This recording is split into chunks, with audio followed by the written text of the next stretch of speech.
तो मध्य प्रदेश से जो आदान प्रदान होना था वो आज पूरा हुआ, उसकी भी माननीय मुख्यमंत्री जी ने समीक्षा की। और कल जो है राजस्थान और उत्तरांचल से जो है श्रमिकों का जो है आदान प्रदान होगा। राजस्थान से लगभग 6,500 से अधिक श्रमिक आएंगे। राजस्थान के कम श्रमिक हमारे प्रदेश में हैं। उत्तरांचल के करीब 1,500 श्रमिक हैं जो हरिद्वार और बरेली से जो है लाए जाएंगे हमारे प्रदेश में। तो आज श्रमिक दिवस के अवसर पर मुख्यमंत्री जी ने श्रमिकों के संदर्भ में, उनकी वापसी के संदर्भ में बहुत ही विस्तृत समीक्षा की। उनका कैसे स्वास्थ्य परीक्षण हो, उनका कैसे जो है डेटा कलेक्ट हो, उनका नाम, पता, मोबाइल नंबर और विवरण रखा जाए, और फिर कैसे जब वो जिले के क्वारंटाइन सेंटर से होम क्वारंटाइन में जाएंगे तो वहां कम्युनिटी किचन कैसे चालू किया जाए, शौचालय कैसे व्यवस्थित की जाए और सुरक्षा कैसे की जाए, इस पर भी जो है आज उन्होंने समीक्षा की।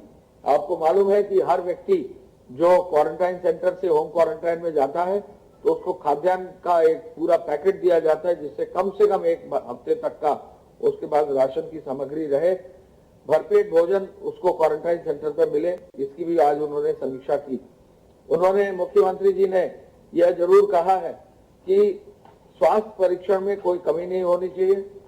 उन्होंने ये जरूर कहा है कि घर पर होम क्वारंटाइन में 14 दिन वो घर पर भी जरूर रहे। ऐसे श्रमिकों को, कामगारों को जो है व्यवस्था, जब होम क्वारंटाइन में रहे तो वहां पर कम्युनिटी सर्वेलेंस भी रहे, वहां पर वॉलंटियर्स भी रहे, ग्राम प्रधानों को भी फोन किया जाए, और यदि वो शहरी क्षेत्र है तो उनके जो वार्ड मेंबर्स है उनको भी फोन करके हालचाल भी लिया जाए और पूरा जो उसका एक नॉर्म है उसको फॉलो करने का कार्रवाई भी की जाए। प्रदेश को बॉर्डर को सील करने का, सीमावर्ती क्षेत्रों में सतर्कता बरतने का निर्देश उन्होंने दिया है। मुख्यमंत्री हेल्पलाइन से ग्राम प्रधानों और नगरों के पार्षदों को मैंने आपको बताया कि उनको, लोगों को ये भी क्षेत्र में बताया जाए कि यदि कोई चोरी छुपे आ गया है या बिना बताए आ गया है तो ऐसे लोगों की सूचना जरूर दे दी जाए, जिससे कि इनका हेल्थ चेकअप अवश्य हो जाए। ऐसे लोगों की जो चोरी छुपे आ जाते हैं या बिना बताए आ जाते हैं, कोरोना कैरियर की होने की संभावना भी रहती है। तो गांव के हर व्यक्ति को सतर्क रहना चाहिए, गांव के प्रधान और उनके सदस्यों को सतर्क रहना चाहिए कि गांव में कहीं भी अगर बाहर से व्यक्ति आ रहा है और बिना बता के आ रहा है तो उसकी सूचना जरूर दें, उसका स्वास्थ्य परीक्षण जरूर हो। मुख्यमंत्री जी ने मरीजों की स्थिति को देखते हुए L1, L2, L3 कोविड चिकित्सालयों में उपचार के लिए जो भर्ती किए जा रहे हैं, इमरजेंसी के सेवाओं के लिए भी व्यवस्था का उन्होंने निर्देश दिया। टेलीमेडिसिन पर उन्होंने, टेली कंसल्टेंसी पर पुनः बल दिया और यह कहा कि टेली कंसल्टेंसी के माध्यम से चिकित्सीय परामर्श जो दिया जाता है वो सरकारी और निजी चिकित्सकों को जो है देने की सुविधा हो, इसके लिए समाचार पत्रों में इसकी सूची जाए। पूल टेस्टिंग का लाभ मिला है, प्रमुख सचिव स्वास्थ्य आपको बताएंगे। पूल टेस्टिंग का काफी लाभ मिला है। एक बार में कम से कम ये पता लग जाता है कि कौन कौन से पूल में कौन कौन लोग संक्रमित नहीं है। तो भारी संख्या में जो संक्रमित नहीं लोग हैं उनको बाहर जो है पूल टेस्टिंग में करके निश्चिंतता एक आ जाती है, और जो लोग संक्रमित है वो फिर निर्धारित हो जाता है। तो ऐसे में पूल टेस्टिंग को और मजबूत करने के लिए और गुणवत्तापरक टेस्टिंग और किट्स को और वैश्विक स्तर पर जो टेक्नोलॉजी उसको अडॉप्ट करने के लिए मुख्यमंत्री जी ने कहा कि लखनऊ स्थित CBRI, IITR एवं BSEP IP से टेस्टिंग के कार्य कराने के लिए माइक्रोबायोलॉजिस्ट और अन्य मानव संसाधन की व्यवस्था कराई जाए और शनिवार से इस टेस्टिंग को प्रारंभ किया जाए। मुख्यमंत्री जी ने L1, L2, L3 अस्पतालों में और क्षमता वृद्धि का निर्देश तो आपको दिया ही है, लेकिन private engineering college, dental college, nursing college में आवश्यकता अनुसार अगर जरूरत पड़े तो L1 और L2 चिकित्सालय स्थापित हो, इसका भी निर्देश उन्होंने दिया है। आगरा और कानपुर में अतिरिक्त प्रशासनिक व्यवस्था और डेडिकेटेड मेडिकल टीम भेजने का भी निर्देश उन्होंने आज दिया है, और वरिष्ठ अधिकारी और वरिष्ठ चिकित्सा के अधिकारी आगरा और लखनऊ पुनः नए सिरे से भेजने का उन्होंने दिया है। उन्होंने आगरा और कानपुर नगर, उन्होंने ये भी कहा कि हम कोरोना के संक्रमण से बचने के लिए मेडिकल इंस्पेक्शन को हमें हर हालत में रोकना होगा। इमरजेंसी सेवा में भी पीपीई और किट्स और मास्क और बाकी आवश्यक उपकरणों का उपयोग हो, ये निर्देश उन्होंने पुनः दोहराया है। मास्टर ट्रेनर भी नियुक्त करने का उन्होंने आदेश दिया है और ये भी कहा है कि रोडवेज की बसों के चालकों और उनके मास्क और ग्लव्स उपलब्ध कराने का भी निर्देश उन्होंने दिया है। उन्होंने ये भी निर्देश दिया है कि नोडल अधिकारी जो है फोन पर उपलब्ध रहे, लोगों की दिक्कतों को सुने और समाधान करें। मंडियों में सोशल डिस्टेंसिंग को भीड़ न एकत्र हो, इसका भी निर्देश उन्होंने दिया है। उन्होंने कहा है डिजिटल बैंकिंग को और प्रोत्साहित करें।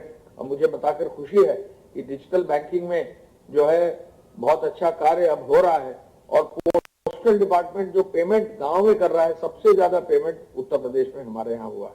पूरे देश में पोस्टल डिपार्टमेंट में सबसे ज्यादा पेमेंट उत्तर प्रदेश में हुआ है, जिससे कि बैंकों में भीड़ ना हो। उन्होंने कहा जो बाहर से श्रमिक आए हैं उनके कौशल का विवरण यानी उनका स्किल का जो असेसमेंट भी कर लिया जाए और स्किल ट्रेनिंग से कैसे उनको आगे जोड़ा जा सकता है, इस पर भी विशिष्ट रूप से जो है उन्होंने आदेश दिए। मुझे ये बताने में खुशी है कि आज जो है हम लोग जो विभिन्न कार्य गतिविधियां शुरू कर रहे हैं प्रदेश में, उसमें माननीय मुख्यमंत्री जी ने आज जब समीक्षा की तो यह पाया कि ग्राम विकास विभाग के जो है कार्य में लगभग 10 लाख से अधिक 11 लाख के आसपास अब जो है अकुशल श्रमिक वहां पर काम कर रहे हैं। बहुत अधिक और अच्छी संख्या में कार्य वहां हो रहा है। लोक निर्माण विभाग में अब 15,602 करोड़ के कार्य शुरू हो गए हैं और 308 कार्य ऐसे हैं जहां पर लगभग 6,600 श्रमिक कार्य कर रहे हैं। सिंचाई विभाग में भी 148 परियोजनाओं में अब काम शुरू हो गया है और साथ साथ जो है हम ये भी बता दें कि यूपीडा में भी जो है अब तेजी और आ गई है और यूपीडा में भी अब जो है मशीनों की संख्या भी बढ़ गई है और श्रमिकों की भी जो है संख्या बढ़ गई है। इस प्रकार जो है यूपीडा के कार्यों में भी तेजी आई है। हम ये भी बताना चाहेंगे कि श्रमिक दिवस आज है, तो जो श्रमिकों को 1,000 रुपया दिया जाना था, अब लगभग 30 लाख श्रमिकों को 1,000 रुपया दिया जा चुका है। इनमें जो विवरण है वो निर्माण श्रमिकों को 16,33,000 है, 173 करोड़ रुपया दे दिया गया है। नगरीय क्षेत्र के श्रमिकों को 7,77,000 हैं, उनको 77.73 करोड़ दे दिया गया है और ग्रामीण क्षेत्र के निराश्रित श्रमिकों को जो है 5,60,000 लोगों को 56 करोड़ रुपया दे दिया गया है। कुल मिला के 297.07 करोड़ दे दिया गया है और लगभग 29.7 लाख यानी लगभग 30 लाख श्रमिकों को अब तक 1,000 रुपए की धनराशि दे दी गई है। खाद्यान्न वितरण भी जो है आज इसका वीडियो कॉन्फ्रेंस तो कर ही रहे हैं। खाद्यान्न वितरण में भी मैं बता दूं कि आज से 1 मई से खाद्यान्न वितरण का कार्य भी शुरू कर दिया गया है और खाद्यान्न वितरण अब नए सिरे से लोगों को जो है मिलना शुरू हो गया है।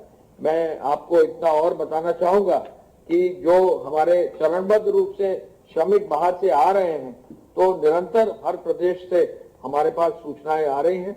हम लोग जो है हर प्रदेश की सूचना ले रहे हैं। माननीय मुख्यमंत्री जी ने कल सभी बड़े प्रदेशों के मुख्यमंत्रियों को पत्र लिखा है कि यदि उन प्रदेशों से पत्र में ये स्पष्ट किया गया है कि उन प्रदेशों से लिस्ट अगर आती है, मेडिकल टेस्ट आता है और ये पूरा एडवांस में सूचना आ जाती है, विवरण पूरा आ जाता है और ये प्रमाण पत्र आ जाता है कि उनकी मेडिकल चेकिंग हो गई है, तो चरणबद्ध रूप से उनको हमारे प्रदेश में उन्होंने जो है कई प्रदेशों को भेजा है।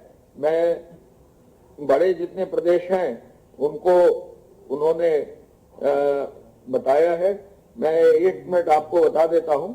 एक चीज उन्होंने जरूर कहा है कि हम जो भी लेंगे वो चरणबद्ध रूप से लेंगे और एक व्यवस्था स्वास्थ्य विभाग जो है जारी कर रहा है और उसके तहत स्वास्थ्य विभाग जो जारी कर रहा है उसके तहत फील्ड में जो लोग हैं वो एक एक करके जाएंगे।